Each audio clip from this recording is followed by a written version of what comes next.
16ই December Bangladesh স্বাধীন হওয়ার পর আমরা 6ই জানুয়ারিতে আমরা জানতে পারলাম বঙ্গবন্ধু মুক্তি পাচ্ছে পাকিস্তান থেকে এবং বাংলাদেশে উনি পদার্পণ করবেন 10 তারিখে। তো ওনাকে গার্ড অফ অনার দেওয়ার জন্য আমরা প্রস্তুতি নেই এবং রীতিমতো তেজগাঁও বিমানবন্দরে ওনাকে আমরা গার্ড অফ অনার দেই। আমাদের কমান্ডার তখন মেজর কর্নেল মনিরুল হোসেন চৌধুরী, যিনি 19 মার্চের প্রথম প্রতিরোধের নেতৃত্ব দিয়েছিলেন। 10ই জানুয়ারি ওনাকে গার্ড অফ অনার দিয়ে আমরা যখন রেজ করছি ময়দানে নিয়ে আসি, আমাদের সময় লাগে 8 ঘন্টা। এত লোকারণ্য ছিল, রাস্তায় এমন অবস্থায় ছিল, যার জন্য তেজগাঁও থেকে আমরা রেস কোর্সে নেওয়ার জন্য 8 ঘন্টা সময় অতিবাহিত হয়। রেস কোর্স ময়দানে যাওয়ার পর উনি জনসাধারণের উদ্দেশ্যে উনি সংক্ষিপ্ত ভাষণ করেন। 18 জানুয়ারিতে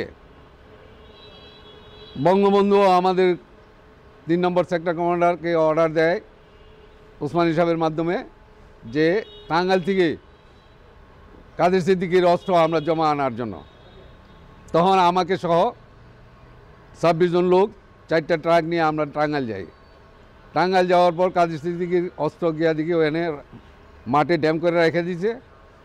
কাদের সিদ্দিকীকে বললাম যে এই ব্যাপার, বঙ্গবন্ধুর অর্ডার, আমরা আসছি এখানে আপনার অস্ত্র নেওয়ার জন্য। কাদের সিদ্দিকী আমাদেরকে আপ্যায়ন করে। আপ্যায়নের পরে উনি বলে যে একটি নন বেঙ্গলির খাতে অস্ত্র থাকার শর্তে আমি কাদের সিদ্দিকীকে অস্ত্র জমা দেব না, আর আমার অস্ত্র আমি জমা দেব ডাইরেক্ট বঙ্গবন্ধুর খাতে, আপনারা আসতে পারেন। তা আমাদেরকে সে বিদায় করে দিল, অস্ত্র দিল না। আমরা এসে এখানে রেস করছে জানাইলাম আমাদের কমান্ডারদেরকে, ওসমানী সাহেবও ছিল, যে এই অবস্থা, আমরা খালি হাতে ফিরে আসছি। উনি এই বলল। তো নন বেঙ্গলিদের কোথায়, অবাঙালিদের কাছে অস্ত্র আছে, তারা ওইগুলি চিন্তাভাবনা শুরু করলো। করে সেটা 22 তারিখে ওসমানী সাহেব অর্ডার দিল যে মিরপুর মোহাম্মদপুর অবাঙালিদের কাছে অস্ত্র আছে এবং তারা এখনও সারেন্ডার করে না এবং তাদেরকে ক্লোজ করা হয় নাই। তখন আমাদেরকে অর্ডার দিল যে তোমরা মিরপুর যাও, মোহাম্মদপুরে যাও। তখন মিরপুরে 10 বিহার রেজিমেন্ট এখানে দায়িত্বে ছিল ইন্ডিয়ান। তখন আমাদেরকে অর্ডার দিল যে তোমরা এক্ষুনি যাও। তখন 4 ইস্ট বেঙ্গল রেজিমেন্ট মেজর গাফফারে দিল মোহাম্মদপুর, আর 3 নম্বর সেক্টরে আমাদেরকে পাঠাইল মিরপুরে। তো মিরপুরে আমরা করলাম কি 27 তারিখ এই রেস করতে থেকে রওনা দিয়ে আমরা আসলাম 1 নম্বরে টেকনিক্যালে এসে আমরা অবস্থান নিলাম। এরপরে এখানে যে বিহার রেজিমেন্ট ছিল তাদের সাথে আমরা যোগাযোগ স্থাপন করলাম।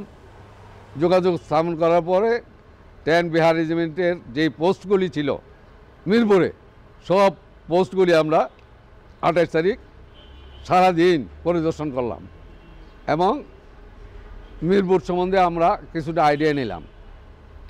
29 তারিখে আমরা পুরো মিরপুর কারফিউ দিয়ে বিদ্যুৎ এবং পানি বন্ধ করে দিলাম এবং মিরপুর পুরাটাই আমরা কারফিউ দিয়া বিহার রেজিমেন্টকে বের করে দিলাম।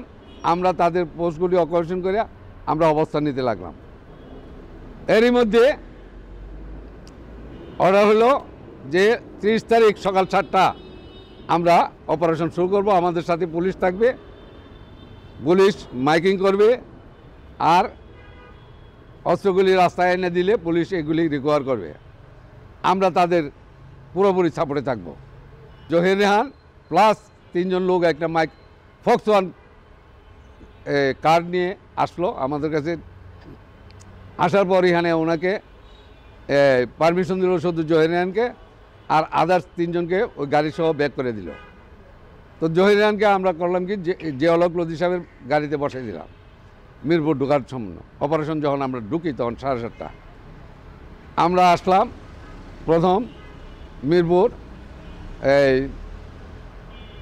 12 নম্বর পানির ট্যাঙ্কির এখানে আসে। এখানে হেডকোয়ার্টার ডিক্লারেশন দিলাম, এখানে হেডকোয়ার্টার পুলিশ হেডকোয়ার্টার হবে, আমাদেরও সেনাবাহিনীরও হেডকোয়ার্টার এখানে। তো পানির ট্যাঙ্কির পূর্ব পাশে হইল পুলিশ হেডকোয়ার্টার, আর বাম পাশে হইল, উত্তর পাশে হলো আমাদের সেনাবাহিনীর হেডকোয়ার্টার। এইখান থেকে ডিস্ট্রিবিউট করে দিল কে কোন দিকে কোন এরিয়াতে ডিউটি করবে। তো গ্রুপ গ্রুপ আমরা ডিউটি বন্টন করে গ্রুপে গ্রুপে পাঠিয়ে দিছি বিভিন্ন রোডে। আমার দায়িত্ব ছিল পানির ট্যাঙ্কিতে নিয়ে পূর্ব দিকে যে রাস্তাটা গেছে এই রাস্তাটা পুরোটাই ছিল আমার দায়িত্বে, বাম পাশ এবং ডান পাশ। তা আমি আমার গ্রুপের যে লাইট মেশিন গানগুলি ছিল প্রত্যেক মোড়ে মোড়ে 4টা লাইট মেশিন গান 4টা মোড়ে রেখে দেখেছি। আমি জিলে গিয়ে পৌঁছলাম। এরই মধ্যে তখন বাজে 11টা সাড়ে 11টা, হাতে তখন গড়ি ছিল না, আনুমানিক বলতেছি 11টা সাড়ে 11টা। 11টার দিকে যখন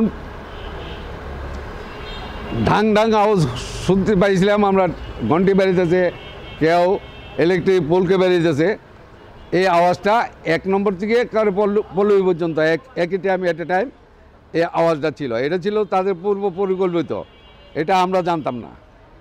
তো যাই হোক, আমি করলাম কি, যখন তারা ফায়ার করতেছিল তো ফায়ারের যে ধরনটা ছিল এবং ফায়ারটি যেভাবে আসতেছিল কিন্তু কোনো মানুষ আমরা দেখতে পাইনি। ঘরের ভিতর থেকে ওয়াল ছিদ্র করে ব্যারেলটা শুধু বের করে রাখছে, আর ওইখান থেকে তারা যেভাবে ফায়ার অ্যাকুরেট ফায়ার করতেছিল, প্রথম যে আক্রমণ হলো আমাদের কমিউনিকেশনের উপর, ওয়্যারলেস ম্যানগুলি প্রথম কিল করছে। দ্বিতীয় ছিল টার্গেট কমান্ড লেভেলে, কমান্ডারগুলিকে নিধন শুরু করলো।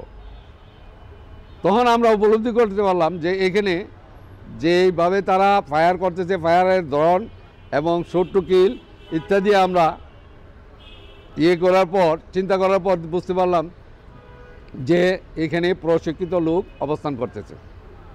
আমি জিলের পাড়ের থেকে ব্যাক করতেছিলাম হেডকোয়ার্টারে জানার জন্য যে এই ফায়ারগুলি যে হচ্ছে কী ব্যাপার, কী ঘটনা ইত্যাদি ইত্যাদি জানার জন্য আমার সাথে লাস্ট নায়ক নুর ইসলামকে সাথে নিয়ে আমি হেডকোয়ার্টারের দিকে মুভ করলাম, জিলের পাড় থেকে পূর্ব দিক থেকে।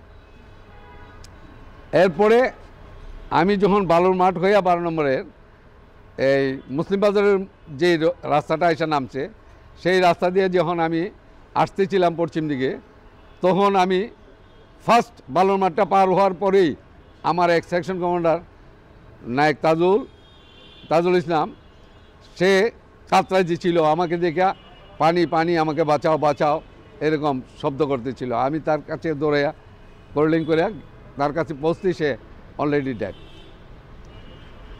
এর থেকে যখন আমি একটু আগে আসলাম, প্রায় 100 গজ আগে আসছি, এরই মধ্যে 20-25 জনের একটা গ্রুপ আমার উপর আক্রমণ চালাইলো। সেখান থেকে আমরা করলাম কি, লাস্ট নায়ক নুর ইসলাম আর আমি ব্রাস্ট ফায়ার ওপেন করলাম। তারপরও থামাইতে পারতেছি না। এরপরে দুজনে 2টা হ্যান্ড গ্রেনেড থ্রো করলাম।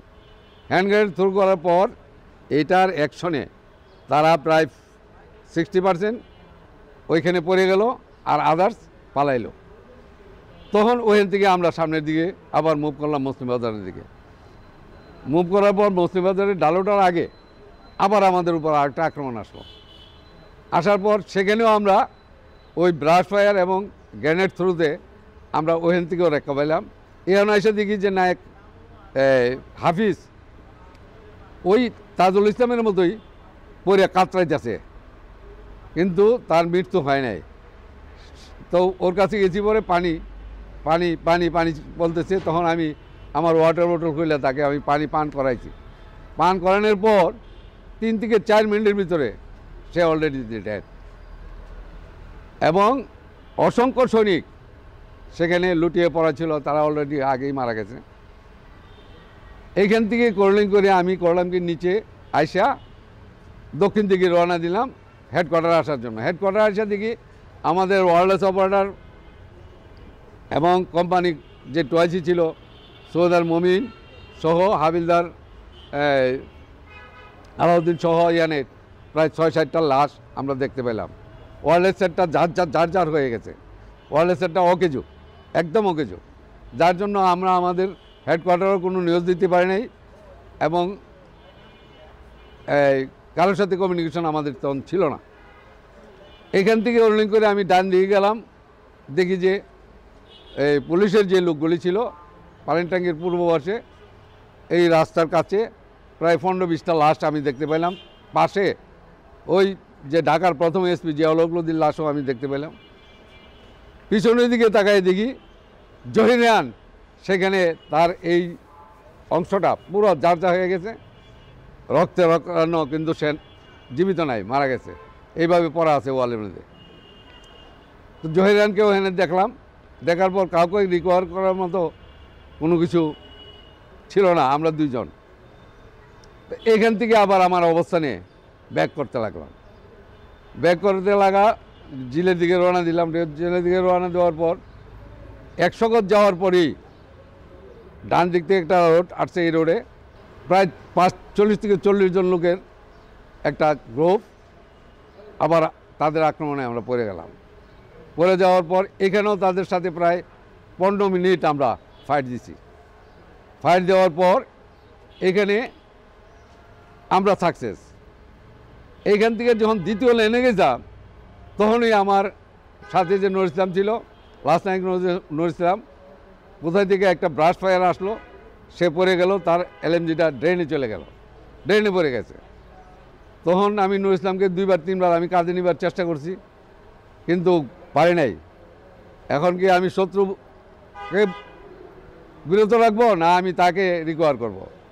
এমতো অবস্থাতে নুর ইসলাম ওখানেই মারা গেছে। হ্যাঁ, নুর ইসলামকে আমি 3বার চেষ্টা করেছি তার বডিটাকে রিকভারি করার জন্য, কিন্তু আমি ব্যর্থ হয়েছি। শত্রুদের গুলির ফায়ারে এবং তাদের আক্রমণে আমি ওইখানেই তাকে ছেড়ে দিয়ে নিজের আত্মরক্ষার চেষ্টা করতেছিলাম। এর মধ্যে আমি আমার শত্রুদেরকে আমি প্রতিহত করতে সক্ষম হয়েছি হ্যান্ড গ্রেনেড এবং ব্রাশ ফায়ারের মাধ্যমে। তো আমি এখান থেকে যখন পূর্ব দিকে আবার মুভ করলাম, মুভ করতেই আমি রাস্তার বাম পাশ দিয়ে আমি পূর্ব দিকে যেতেছিলাম, ডান পাশ দিয়ে লেফটেন্যান্ট সেলিম আহত অবস্থায় গুচু হয়ে, তার সাথে আরও 2-3টা সিপাহি ছিল, 4 জন, তারাও আহত, কেউ পায়ে, কেউ হাতে, কেউ বিভিন্ন জায়গায়। তো ওরা এই আহত অবস্থায় লেফটেন্যান্ট সেলিমের সাথে হেডকোয়ার্টারের দিকে যাচ্ছিল। তো ফায়ারের আওয়াজে উনি আমাকে কি বলতেছিল, আমার কাছে সাহায্য চাইছিল, হয়তো আমি পুরোপুরি বুঝতে পারি নাই উনি কি সাহায্য চাইছিল। তো ওনাকে আমি ইশারা দিলাম যে আমি অক্ষত আছি এখনও। তো আমি ইশারা দিয়ে আমি আমার মুভমেন্ট আমি ঠিক রাখলাম, সামনের দিকে গেলাম। যাওয়ার পর লাস্ট যে বাড়িটা ছিল বাম পাশে, এই বাড়িটাকে আমি খালি পাইলাম। খালি পাওয়ার পর এই বাড়িটাতে ঢুকলাম, ওইখানে পানি পাইলাম, পানি পিপাসা নিবারণ করলাম। ওই বাড়িতে আমি কিছুক্ষণ অবস্থান করলাম। অবস্থান করার পরে হঠাৎ দেখি ড্রেন দিয়ে 3 জন সৈনিক ক্রলিং করে আসতেছে পশ্চিম থেকে পূর্ব দিকে, জেলের দিকে। সিপাহি আকরাম, সিপাহি হারুন আর সিপাহি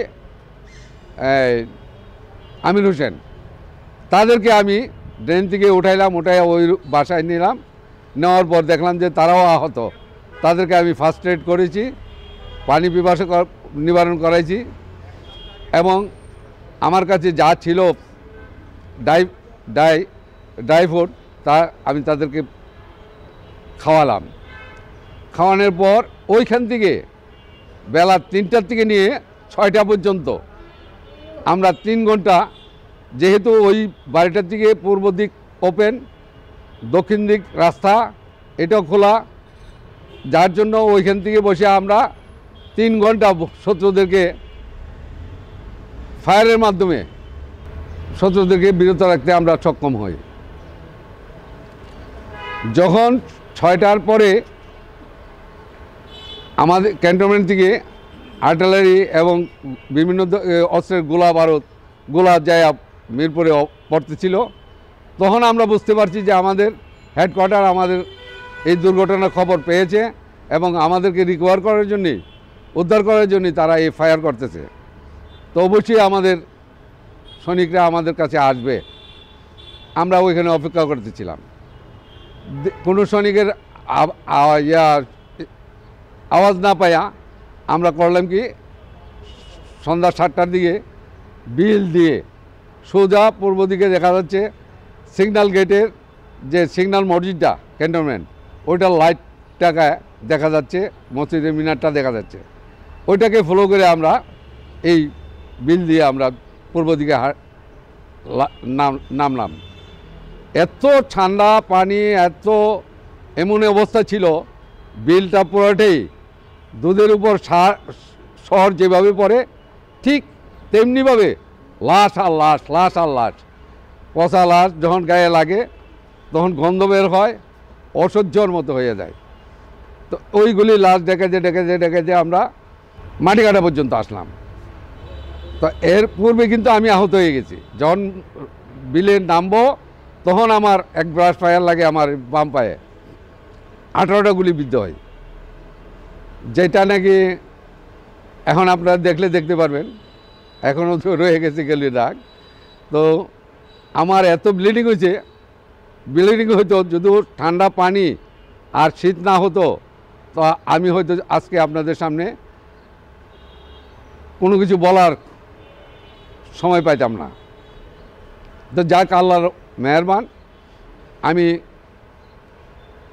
এইভাবেই ওইখানে পড়ছি। যখন ফজরের নামাজের আজান পড়তেছিল তখন মাটিকাটার মসজিদের মুসল্লিরা দেখতে পাইল যে আমরা অস্ত্র উঁচাইয়া 3জন লোক আসতেছি। তখন এরা কাল বিলম্বনা করে ওই যে তাল গাছের নৌকা নিয়ে আমাকে রিকভারি করলো, আর বাকি 2জনকে এরাই রিকভারি করছে, কিন্তু আমি দেখি নাই। প্রথম আমাকে রিকভারি করছে।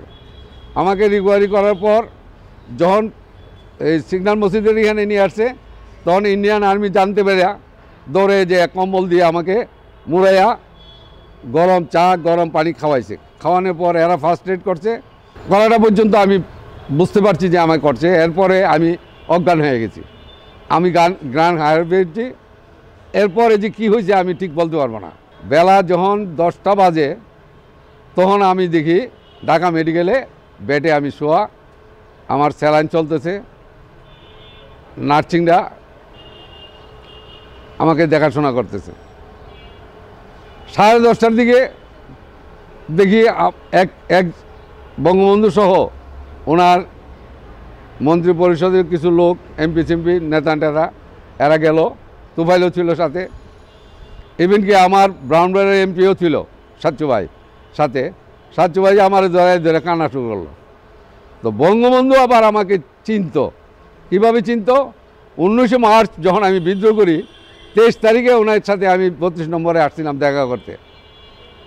তখন উনি ইয়েতে হোটেল কোরবানিতে এআইএম বট্টুর সাথে ডায়লগে ছিল। ডায়লগ থেকে যাওয়ার পর 9টার সময় রাত্রে ওনার সাথে আমার কথোপকথন হয় যে আমরা বিদ্রোহ করেছি, আমাদের দেখাশোনার কেউ নাই, ইত্যাদি ইত্যাদি। ওইখান থেকে উনি আমাকে চিনত। দ্বিতীয় পরিচয় হলো, ওনাকে যখন গার্ড ওপেনার দেয় তখন উনি গার্ড ওপেনারের মধ্যে দিয়ে আমাকে কাঁধে থাপ্পড় দিয়া ধন্যবাদ জানাইছে। তো এরপরে উনি আমাকে ওইভাবে চিনার পরে আমার কাছে প্রায় 10 মিনিট আমার ব্যাটারি এনে আমাকে সান্ত্বনা দেওয়া, এটা অনেক কিছু উনি আমাকে বলার পর ওর সাথে ছিল ওনার পিএস মদুদ, ব্যারিস্টার মদুদকে অর্ডার দিল যে ওর চিকিৎসার জন্য 5,000 টাকা দিয়ে দাও। যে 5,000 টাকার একটা চেক আমাকে দিল, ওই চেকটার চিঠিটা আমার কাছে আছে আজও বহাল। বঙ্গবন্ধু চলে গেল। চলে যাওয়ার পর আমার যে বিষ ব্যথা ছিল শরীরে এই আঘাতের সব লাঘব হয়ে গেল বঙ্গবন্ধুর আলোচনায়, কথাবার্তাতে। বঙ্গবন্ধু চলে যাওয়ার পর আমি করলাম কি, এই আমার অস্ত্রটা আমার বেডেই লটকানো ছিল, অস্ত্রটা গোলা বারুদগুলি যে ছিল এগুলি আবার শরীরে বাঁধলাম। বাইদা আমি ওই অস্ত্রটা নিয়ে বেডের থেকে নাইমে চলে গেছি, কারো কিছু বলি নাই, ব্যান্ডেজ অবস্থা। তখন নিচে আসা পাইলাম একটা স্কুটার। তো স্কুটারের ড্রাইভার ছিল নোয়াখালী বাড়ি। তো ও আমার দেখে মনে করছে যে আমি একজন মুক্তিযোদ্ধা, সে আমাকে জড়ায় ধরছে, আমাকে অনেক সাহস দিছে, অভয় দিছে। আমি ওকে বললাম যে আমি মিরপুর যাব, তুমি আমাকে মিরপুর নিয়ে যাওয়া। ও সাদরে গ্রহণ করলো আমার কথাটা, এবং আমাকে জড়াই ধরে স্কুটারে বসাইলো, বসাইয়া সে মিরপুর নিয়ে আসলো। তখন মিরপুরে একটাই রোড ছিল, আদার কোনো রোড ছিল না।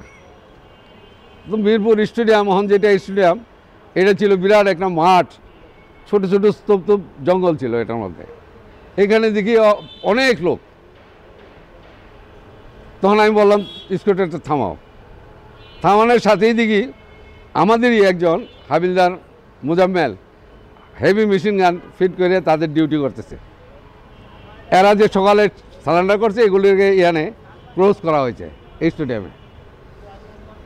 তখন আমার শরীর আবার ফুল স্পিডে গরম এসে গেছে। তো মুজাম্মেল আমারে দেখে আমারে ধরছে, ভাই তুমি জীবিত আছো, আমরা তো ভাবছি তুমি নাই, তোমার জন্য কী করতে পারে? আমি বলি কিচ্ছু করতে হবে না, আমার সিগারেটের দরকার, সিগারেট খাও। সিগারেট আমার পকেটে আছে, ওই ড্রাইভারই আমার এক প্যাকেট ব্রিস্টল সিগারেট একটা ম্যাচ কিনে দিয়েছিল। তো আমার উদ্দেশ্য হলো তাকে এখানে সরাই দেওয়ার। জিজ্ঞাসা করলাম এরা কারা, যে এখানে পাকিস্তানি আর্মি আছে আর কিছু বিহারি আছে, এরা সারেন্ডার করছে, এদেরকে এখানে ক্লোজ করা হয়েছে। আর আমার উদ্দেশ্য হলো যে মোজাম্মেলের এখান থেকে সরাই দিয়া আমি তাদেরকে কিল করে ফেলবো, মেরে ফেলবো। তখন মোজাম্মেল এখন সিগারেট পাবো কোথায়? আমি দেখো পূর্ব দিকে ওই হকার সিগারেট ডালা নিয়ে ঘুরতেছে, এ রাস্তা ক্রস করছে। আমি ডাইন পাও দেওয়া চাপ দিয়া পুরো 1200 রাউন্ড তাদের উপর ফায়ার করে দিলাম। ফায়ার করে দেওয়ার পর ওইখানে যারা ছিল প্রায় 65% কিল আর আদার্স আহত। পুরো মেশিন গানটাকে আমি 1200 রাউন্ড উড়াই দিলাম। হ্যাঁ দৌড়াইছে, আর জড়াই ধরছে, করলেন কি এটা? আর ওইখানে যে সিনারিটা সৃষ্টি হয়েছিল, যদি তখন ক্যামেরাবন্দি করা যেত তাহলে আজকে বুঝতে পারতেন যে কী ঘটনা ঘটেছিল। এই নিউজটার সাথে সাথে চলে গেল রেস করতে যাওয়ার পর ওখান থেকে আসলো ওই মনিরুল হোসেন চৌধুরী, কমান্ডিং অফিসার। উনি আয়সা দেখে তো হতভম্ব হয়ে গেছে। তা আমাকে করলো কি, উনি এখান থেকে জিপে উঠাই নিয়ে গেল, আমি ওপেন অ্যারেস্ট এই ঘটনার জন্য। বঙ্গবন্ধু করলো কি, চাপাচাপি শুরু করলো শফিউল্লাহ সাহেবকে, মনিরুল হোসেন চৌধুরীকে, ওসমানীকে মিরপুর পরিদর্শন করার জন্য। তা আমরা যে 28 তারিখে যে কারফিউটা দিয়েছিলাম বিকালে, 5 ফেব্রুয়ারি পর্যন্ত কারফিউ কঠিন চলতেছিল, এবং মিরপুর নিচে 12 উপরে 60 এর ভিতরে যা আছে সব ক্লিয়ার করা। তখন বঙ্গবন্ধুকে বলা হলো যে মিরপুরের অবস্থা খুবই খারাপ, আপনি বাইরের জায়গা কিছু দেখতে পারবেন না এবং নিরাপদ না, আপনি হেলিকপ্টারে পরিদর্শন করেন। বঙ্গবন্ধুকে আর পারমিশন দেওয়া হলো না, উনি হেলিকপ্টার দিয়ে কয়েকবার দেখছে মিরপুর। এখন ঘটনা হলো এই যে মিরপুর কি ঘটছে, কি হয়েছে, পাবলিক বা আদার্স মুক্তিযোদ্ধারা দেখার তো কোনো সুযোগ ছিল না। সেখানে আমাদের কাছে মিরপুরটা ছিল 5 ফেব্রুয়ারি পর্যন্ত কারফিউর ভিতরে। এর ভিতরে যা ক্লিয়ার হওয়ার মিরপুর ক্লিয়ার হয়েছে। তো এই ছিল মিরপুরের ঘটনা, মিরপুরের যুদ্ধ এবং শেষ রণাঙ্গনের কাহিনী। এরপরে মিরপুরের কি হলো, অর্ডার কি হলো, তখন এই নিউজটা করলো কি পাকিস্তানিদের কাছে চলে গেছে। পাকিস্তানিরা করলো কি, বাংলাদেশ সরকারের এগেনিস্টে একটা কেস হলো যে আমার 5300 সৈন্য সারেন্ডার করার পর তারা মেরে ফেলছে। বাংলাদেশ সরকারের এগেনিস্টে এই মামলা করলো। আর ওনাকে পরামর্শ দিল ওসমানী সাহেব এবং আদার্স সেক্টর কমান্ডার যে পাকিস্তানি সৈন্যরা যে 16 তারিখ যেইগুলি সারেন্ডার করছে 96,000 ভারতের মাধ্যমে, জাতিসংঘের মাধ্যমে পাকিস্তানকে হ্যান্ড ওভার করা হয়েছে। 1 মাস 22 দিন পরে তার সৈন্য কর্তৃকে আসলো সারেন্ডারের। বঙ্গবন্ধু এই কথার মধ্যে অটল রইল, অস্বীকার যে আমাদের কাছে কোনো সারেন্ডার করে নেই, আমরা কোনো কিল করে নেই। ঠিক আছে। আর আমরা যারা জীবিত ছিলাম আমাদের মুখে ট্যাপ লাগাই দিল যে মিরপুর সম্বন্ধে কোনো আলোচনা সমালোচনা কোনোটাই তোমরা করতে পারবে না। আমাদেরকে বিভিন্ন ক্যান্টনমেন্টে পোস্টিং করে দিল এবং মিরপুর প্রযোজক জহির রায়হান কীভাবে মারা গেল, লেফটেন্যান্ট সেলিম কীভাবে মারা গেল, 46 জন ইস্ট বেঙ্গল রেজিমেন্টের সৈনিক, এনসিও জেসিও অফিসার কীভাবে মারা গেল, এগুলি আর উদ্ঘাটন করার কোনো সুযোগ ছিল না এবং করেও নাই। এইভাবে এটা চাপা পড়ে রইল। পত্রপত্রিকায় দেখি জহির রায়হান জীবিত আছে, কিল হয়েছে না হয়েছে, বিভিন্ন ধরনের আলোচনা চলতেই লাগলো। এইভাবে দিনগুলি চলতে লাগলো। মনিরুল চৌধুরীর এমন একটা ভূমিকা ছিল, এই ঘটনার পর বিদেশি সাংবাদিকরা আসছিল পরিদর্শন করার জন্য। এই লোকগুলি মারার পর আমি যে ঘটনাটা ঘটাইছিলাম, তখন মনিরুল চৌধুরী করছি কি, সিপাই ড্রেস র্যাঙ্ক খুলে ফেলে সিপাই ড্রেস নিয়ে দাঁড়িয়ে রয়েছে রোডে। তো যখন বিদেশিরা আসলো তখন এদেরকে বললো যে এখানে কোনো কমান্ডার নাই, কমান্ডার সব এখানে আহত হয়েছে, তারা চিকিৎসাধীন আছে, আমি আছি একজন সিনিয়র সিপাই। উনি ওই সিপাই সাইজা ওদেরকে ইংরেজিতে ব্রিফ দিয়ে ওদেরকে বিদায় করছে, এখানে কোনো ঘটনা হয়নি, এখানে সম্পূর্ণ মিথ্যা। এটাকে কভার দিছে উনি মনিরুল চৌধুরী। এই জিনিসটা কিন্তু উনি ব্রিফ দিয়ে গেছে, লাস্টে দেওয়া ওনার স্টেটমেন্টে সব বলে গেছে। কথা বুঝতে পারছেন? এই ছিল মিরপুরের ঘটনা। 98 সেপ্টেম্বর মাসে, আগস্ট সেপ্টেম্বরে মুসলিম বাজার বৌদ্ধভূমি সংঘাত শুরু হলো সেনাবাহিনী তার নেতৃত্বে। টিভিতে দেখি ওই যে আমাদের লোকগুলি যে কিল করলো, এগুলি টানা হেঁচড়া করে নিয়ে যে কূপে ফালাইছে, কুবে কাইটা টুকরা টুকরা করে কূপে রাখছে, ইত্যাদি ইত্যাদি টিভিতে দেখতেছি। আর এগুলার খাড়গুড় বেরিয়ে আসতেছে। সারাদিন তো আমরা লক্ষ্য করছি এগুলি। 30 তারিখে তো আমি যখন টিভিতে দেখতেছিলাম তখন আমার চোখ দিয়ে পানি পড়তেছে। আমার ছেলেমেয়েরা জিজ্ঞাসা করতেছে কী হয়েছে, ঘটনা কী হয়েছে। আমি তাদেরকে অতটুকুই বললাম যে আমার সাথে যে যোদ্ধারা মিরপুরে মারা গেছিল তাদের হাড়গোড় বেরিয়ে আসতেছে, এগুলি আমি দেখতেছি। সকালে আমি নাস্তা করি নাই, চুপচাপ বাসা থেকে বেরিয়ে মিরপুর চলে আসলাম মুসলিম বাজার বৌদ্ধভূমির এখানে। আসে এক জাক সাংবাদিকের কাছে আমি আটকা পড়ে গেলাম। আটকা পড়ার পর এদের এই প্রশ্ন উত্তরে আমি অটপড়ে সব কিছু আমি ওপেন করে দিলাম। ওপেন করে দেওয়ার পর আমার যে সংশ্লিষ্ট কমান্ডারগুলি ছিল জীবিত, এখনও আছে অনেকে জীবিত, তারা সবাই আমার উপর একটা খুব সৃষ্টি হলো, তুমি ওখানে কেন গেলা, আর এগুলি বলতে গেলে কেন।